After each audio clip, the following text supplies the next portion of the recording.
First things first, you're going to need some poster paper.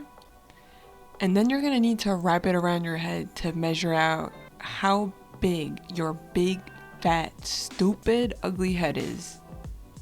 I made a line where it overlapped as my husband very curiously was watching to see what the hell I was up to today. And this is me trying to decide how long I would like my hair to be for this look. I decided 10 inches was a good height.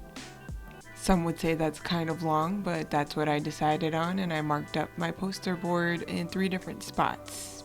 I then proceeded to connect the lines, and then I went and grabbed some scissors, and then I cut out the height of my hair crown. That's what I'm gonna call it, a hair crown. I don't think you could see it here, but I basically folded it back up to that line where I initially measured how big my big fat stupid ugly head was, and then I taped it down on both sides.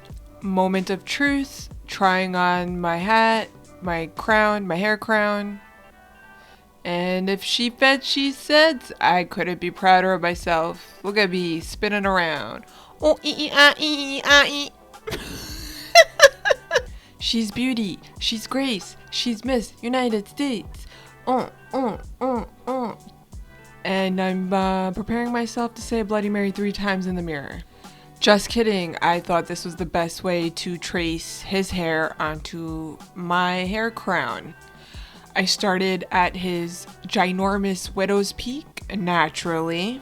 Then I started making the top spikes of his hair, and I'm gonna be honest with you from the get-go, 10 inches was too tall. 10 inches was way too tall. That doesn't even look like 10 inches right now. It looks like 2 feet. So I'm gonna skip to the part where I actually start cutting the hair out. I actually relined everything that I did with pencil with a black marker because I could not see what I was cutting. And you could see I made like multiple lines in one area, and I was like confusing myself as to which one I had to cut. So I just made some solid black lines and then went on to cutting. I started out by cutting out the widow's peak, and then I turned the whole piece upside down and I started cutting each individual hair out that I drew. And this is what it looked like when I was all done cutting.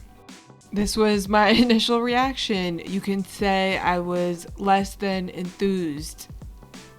It was time to bring out the big guns. I went in with my X-Acto blade and I kept cutting more and more and more out until I was happy with the overall shape. And this is what it turned out to look like when I was done, or I should say had given up.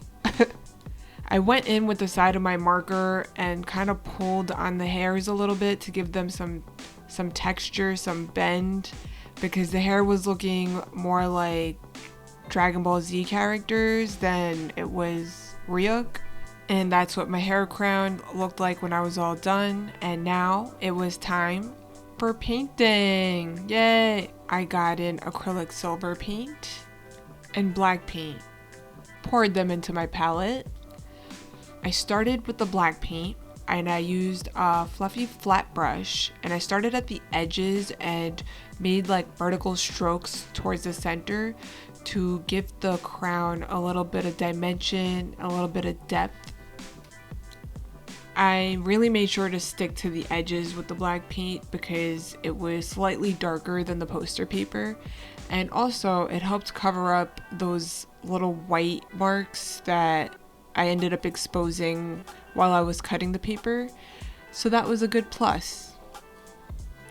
I went in with the silver and I applied it to the center areas of the crown where I just felt like it needed some highlighting.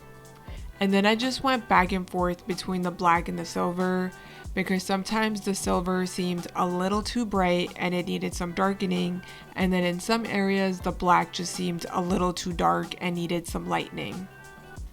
And this is what it looked like at the very end when I was all done with it. If you'd like to know how I made the other parts of this look, I will link them down in the description below. Thank you so much for watching. I love you. Bye bye.